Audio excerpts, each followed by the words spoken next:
Okay, so we have two sets of notes today. We're going to start with 2.8a, irrational zeros. We're only doing two things on here, and we're not doing everything on the other one. It's just easier than putting them all together for me. So we're going to start with irrational zeros, and we're going to factor, and we're going to find zeros. We know how to do that. We've been factoring for a long time. We've found irrational zeros. We've found rational, or we together have found rational zeros. We have not yet together found irrational zeros, but you have before. It's definitely not new. So the only irrational numbers that we are going to be getting right now are square roots. Okay, the other irrational numbers we're not working with right now. So let's factor this one, number 2. To factor this, I'm going to use grouping. So I will multiply those two together and get 32. So then that means I have 4x to the 4th. Then I need to multiply to give me 32, combine to give me negative 33. So I'm going to go with negative 32x squared minus x squared plus 8. Okay, so then when I group, I'm going to get 4x squared out here, then x squared minus 8, factor out a negative 1, x squared minus 8. Right. So then that gives me 4x squared minus 1 times x squared minus 8. Is this binomial right here, is it a difference of squares? Yes, right? I'm subtracting. This is a perfect square. This is a perfect square. So this is totally a difference of squares. Is this a difference of squares? No, because 8's not a perfect square. So I can continue to factor this right here to get my f of x equals 2x plus 1 times 2x minus 1 times x squared minus 8. Okay, so that's as much as I can factor it right now. So from here, I'm going to find my zeros like it asked. So I'm going to mark it off so I can keep my stuff separate here. I know that this one's going to give me x equals negative 1/2. This gives me x equals 1/2. This would give me x squared equals 8, right? So then when I take the square root of both sides, I'll get x equals, what's the first thing I have to write down? Plus or minus. Okay, so plus or minus square root of 8. And then I need to simplify that square root. What is the square root of 8 simplified to?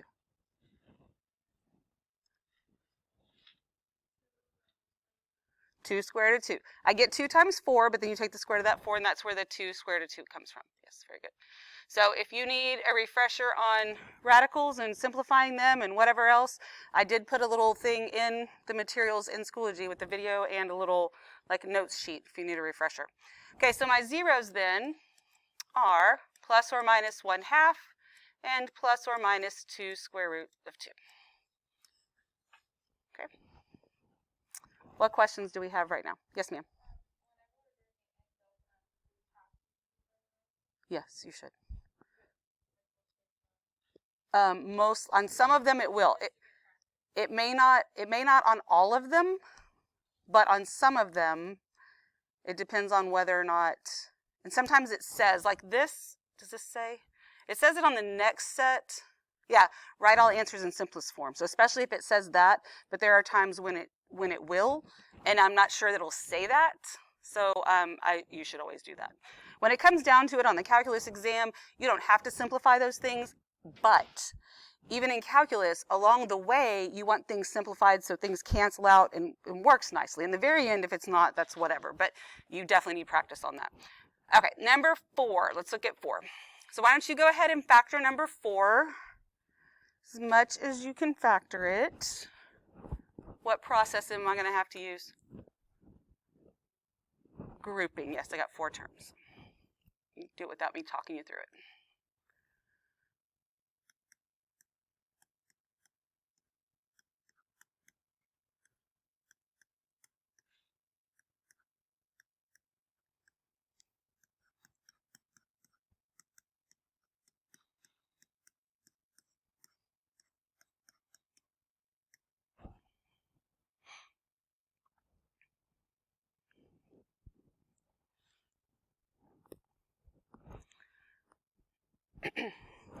Okay, so remember, you need to be able to do these quickly and efficiently. So, bam, I've got it factored. Then is this right here a difference of squares? No, it is not, and that clearly is not. So I'm done factoring for now. Excuse me. And then this is going to give me 3x squared equals 4. So that means that x squared equals 4/3. So when I take the square root of both sides, I get x equals what? What do I have to write? Plus or minus, thank you, the square root of 4/3. So the square root of 4/3 is the same as the square root of 4 over the square root of 3. So I can take the square root of 4, so that means that's going to give me plus or minus 2 over the square root of 3. Can I leave it like that? No. Big fat no. Okay? Red flags, alarms going off, danger, danger, right? So I have to rationalize the denominator, so I multiply by the square root of 3 over the square root of 3. So x is plus or minus 2 square roots of 3 over 3. And then this one is just x equals 5. So overall then, my zeros, x equals plus or minus 2 square roots of 3 over 3 and 5.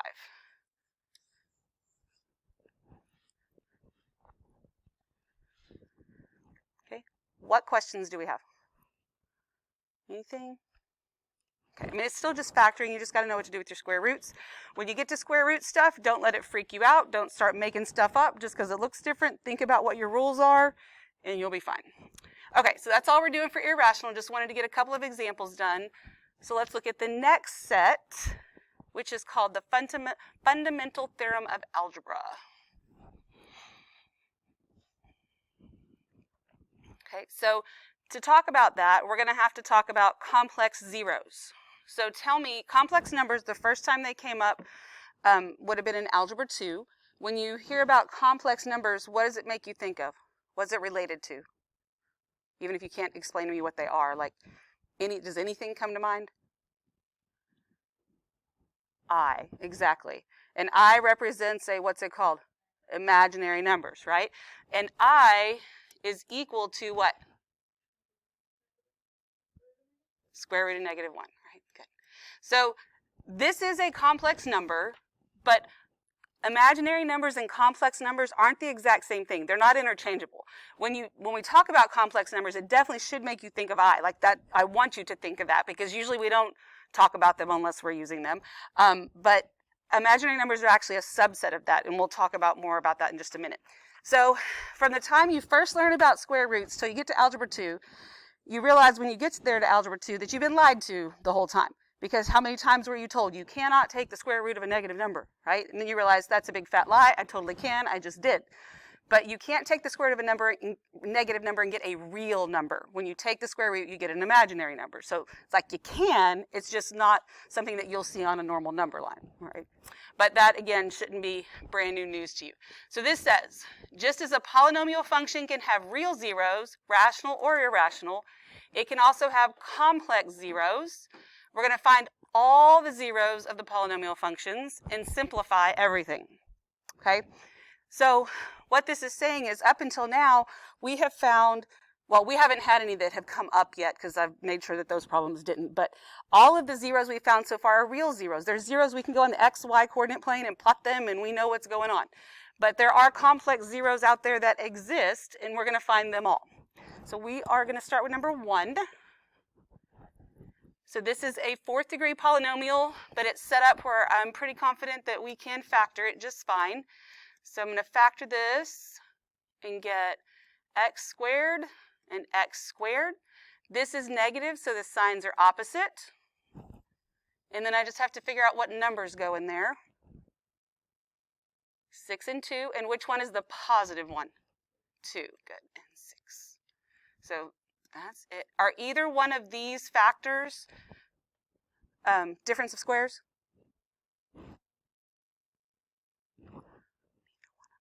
It can only be a difference of squares if it's a difference. This is a sum. So we don't look at that one. This is a difference, but these are not perfect squares. Okay, so it's not a difference of squares, which means right now I'm done factoring.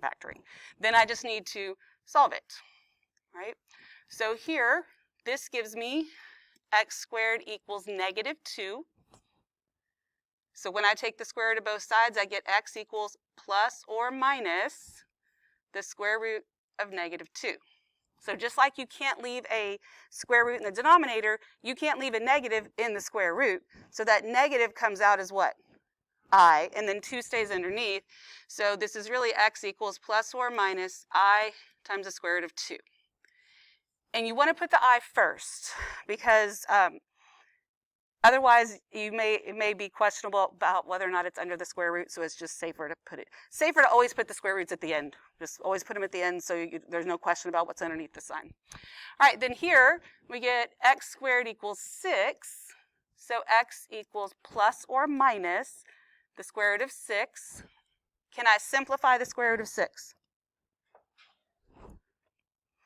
Well, if I go to do the tree, it's going to give me 2 and 3. Does anything get to come out? No, so that's it. I mean, I can try because it's not a prime number, but then I get nowhere, so this is what I'm done with. So my zeros then are plus or minus I times the square root of 2 and plus or minus the square root of 6.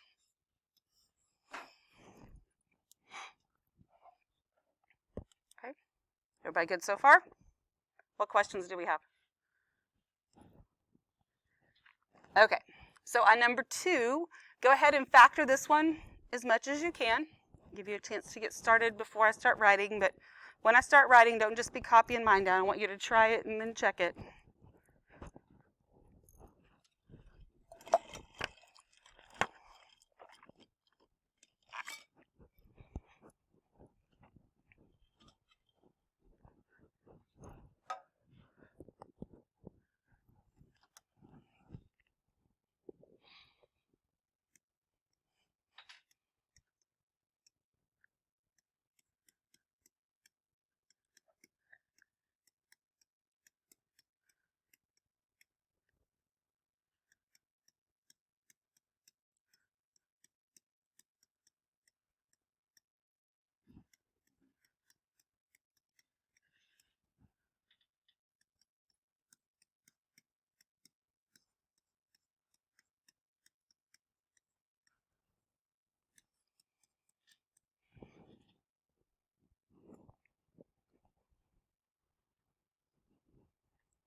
When I get to this step, are either one of these difference of squares?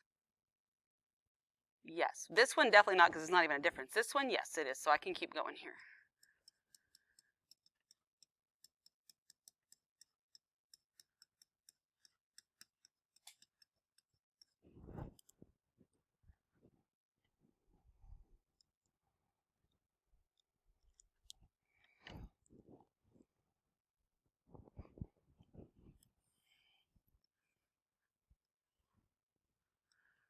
Does everybody agree with the factoring part of it?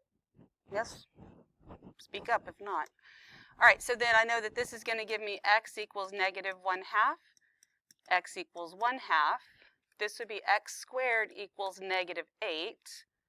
So x equals plus or minus the square root of negative 8. That negative comes out as what? An I. And then the square root of 8 becomes what? 2 root 2. So that means I get x equals plus or minus 2I times the square root of 2. So somebody asked earlier could we put the I in front of the 2? If you do, it's not wrong. However, it's like if you had 2x, but you decided to write it as x2. Like, that's just weird. And, like, nobody does that because that's just not the proper way to do it. Kind of same thing with that. You would put 2I just because that's the way it is. It's technically not wrong, but that's how you're always going to see it, and that's kind of the expectation anyway. So my zeros then are plus or minus 1/2 plus or minus 2I square root of 2. What questions do you have at this point? Should really all be 100% review. So let's talk about the fundamental theorem of algebra then. We don't need to do those next two. So the fundamental theorem of algebra says that a polynomial function of degree n, where n is greater than 1, has at least 1 0 in the complex number system.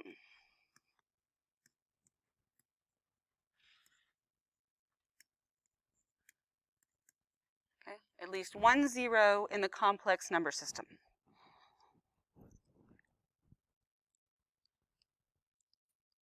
So let's think about when you first learned complex numbers, whether it was with the not Pythagorean theorem, whether it was with the quadratic formula or not, I don't know, but it was definitely with quadratics. So if I have a quadratic function and it looks like this, I clearly have two zeros, and those are two real zeros that I have right there, right? And from what we know, you can't have more than two zeros with a quadratic. If I have a quadratic that looks like this, oh, thank you. Treat. Oh, yay. Skittles. Thank you. You too, thanks. All right, so if I have this up here, right, then I'm not actually crossing the x-axis, so I don't have any real zeros, right? And if you were taught that that means you don't have any zeros, that is wrong. You do have zeros, they're just not real zeros that you're going to graph, right? This is where I get my imaginary zeros, and why when you do quadratic formula, you get the ones with the eyes, because it's not actually crossing this axis, it's crossing a different one, and we'll look at that later, but I don't want to confuse you too much now. But if you think about what this fundamental theorem of algebra says, at least one zero in the complex number system. If you tie imaginary numbers directly to complex numbers and think that they're the same thing, then this doesn't make any sense, because here I don't have any imaginary zeros. You with me on that? There's no imaginary roots because they're not the same thing. A complex number, by definition, is written in the form a plus or minus bi. So that means I could have one that looks like 2 plus 3i. That would be an imaginary number, right? So here, a is 2, b is 3. I could have a number that looks like 4i. That's an imaginary number. It is also a complex number because a is 0, b is 4. You with me on that? What if I have the number 7? That's also a complex number because a is 7, b is 0. Does that make sense to you? Like, we don't write it that way, but I could write this as 0 plus 4i. Then it's in that form. I could write this as 7 plus 0i, and it's in this form. So all three of these represent complex numbers, okay? And so it says right here, any real number is also a complex number. It's in the little number families, right? We don't necessarily talk about them that way, and I don't think most people think about them that way. When you think about complex numbers, you think about imaginary numbers, because we didn't really need to talk about that category until we got there anyway. And I'll show you like a Venn diagram of number families here pretty soon, just so you can kind of iron all that out. But that's what this means. Now, the good news about this is that this really doesn't change anything we've been doing. I mean, we pretty much knew this anyway, that we're going to get some sort of solution. This is just throwing in those complex numbers. So all this is going to help us do is factor things completely. Okay, so it doesn't really add or take away anything that we've already been doing. So we're fine. So let's look at the next part and see what we're going to actually do with this. So linear factorization, which we've been doing, okay? But here's the linear factorization theorem. The theorem I'm now giving you because we're now talking about complex numbers. So if C is a complex number, in all of the C's we've had so far and all of the factoring we've been doing, they've been complex numbers because they've been real numbers, right? So if C is a complex number of a polynomial function, then x minus C is a linear factor of the polynomial.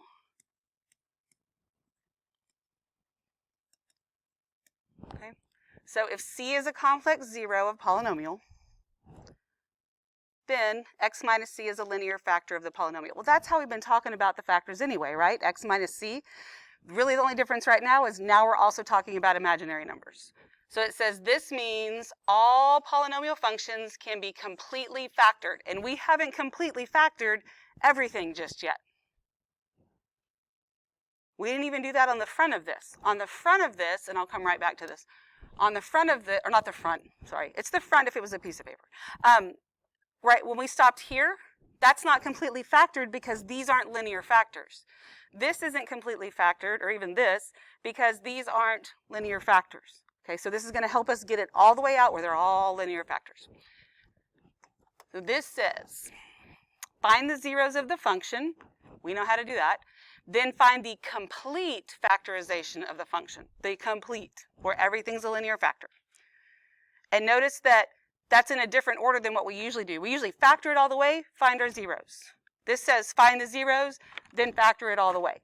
So we're going to factor, find zeros, and then show the factorization. We're going to start with number 2. Number 2 is the same function that's number 1 on the first page. So we're going to say C front here, and we're not going to write all the work. We're just going to write a couple of things back down. Let me see what it was. When we factored it and stopped, we were at f of x equals x squared plus 2 times x squared minus 6. Then from that, we did some work, and we got that our zeros are plus or minus I square root of 2 and plus or minus square root of 6. Okay, that's number 1 on the front, just minus all the work. We don't need to redo the same thing again. So I'm going to write out those zeros as 4 different zeros. I know you know what that means, but I want to make sure that we're not getting confused about signs here. So this is the same thing as I times the square root of 2, negative I square root of 2, square root of 6, and negative square root of 6. Okay. The good thing is, if I have both, if it's a plus or minus situation and I get mixed up on the signs, everything's going to work out fine anyway because I got both of them. But if I don't have both of them, that's a problem. So since I have the zeros, I can make 4 linear factors out of this. And your linear factors are x minus c, right? So all these are c's. That means that would give me f of x equals. The first one would be x minus this, which is I squared root of 2. Then x minus this, which is minus a negative, that's where the positive comes from, I squared root of 2. Because you won't always have both, and it's possible that all I give you is this and ask you for this right here, so you have to make sure that you use the signs correctly. And then this would be x minus the square root of 6, and then this would be x minus a negative. That's where our x plus the square root of 6 comes from. That is my fully factored form and my zeros.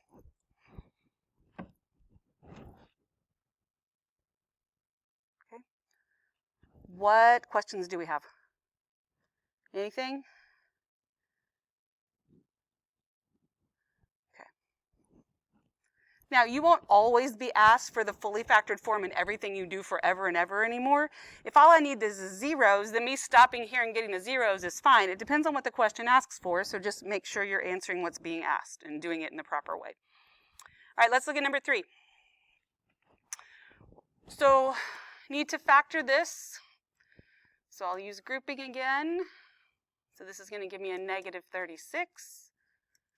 So I get 9x to the 4th plus 36x squared minus x squared minus 4. Okay. So I'll bring out a 9x squared. That leaves me with x squared plus 4. Then bring out a negative 1, x squared plus 4. So I get 9x squared minus 1 and x squared plus 4. Can I keep going? Yep, because I got a difference of squares there. So f of x is equal to 3x plus 1, 3x minus 1, and then x squared plus 4.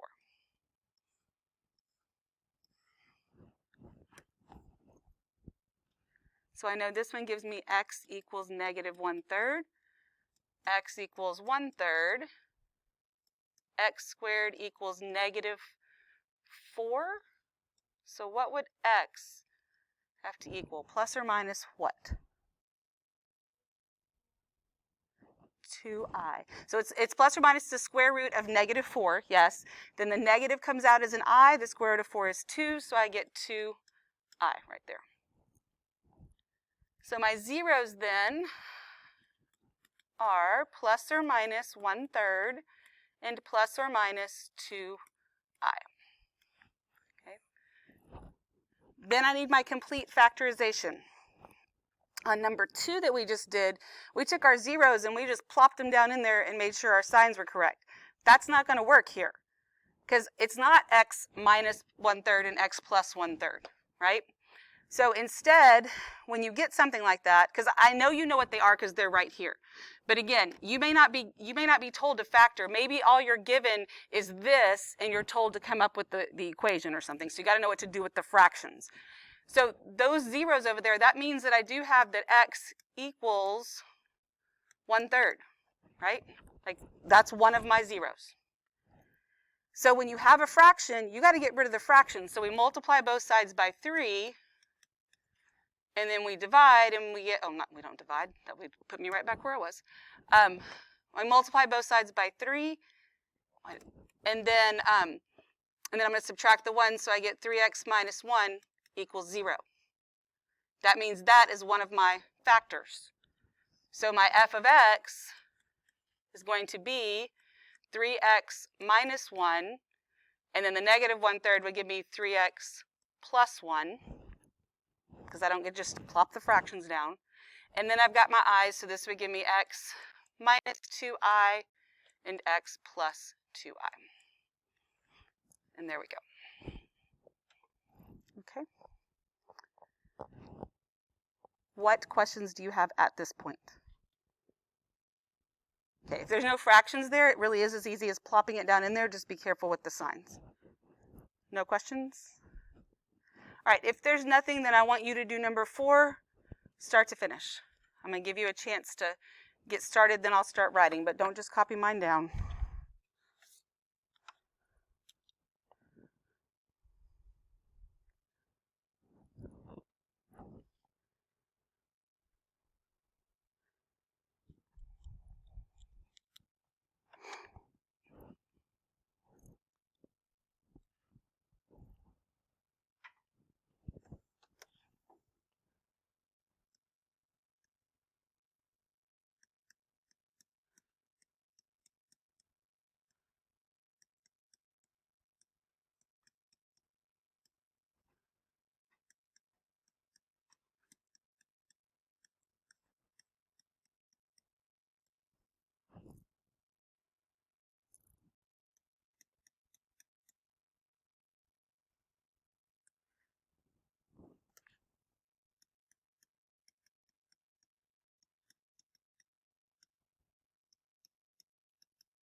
Okay, then when you're done with it, check yourself with me. Let me know if you have any questions along the way or when you're done or whatever. Anything at all. Okay. So if you don't have anything at all for me, then you can go ahead and do your discussion question for today, and then you have some time to work on some of the delta math or whatever else you need to work on. And let me know if you need help on any of that, okay?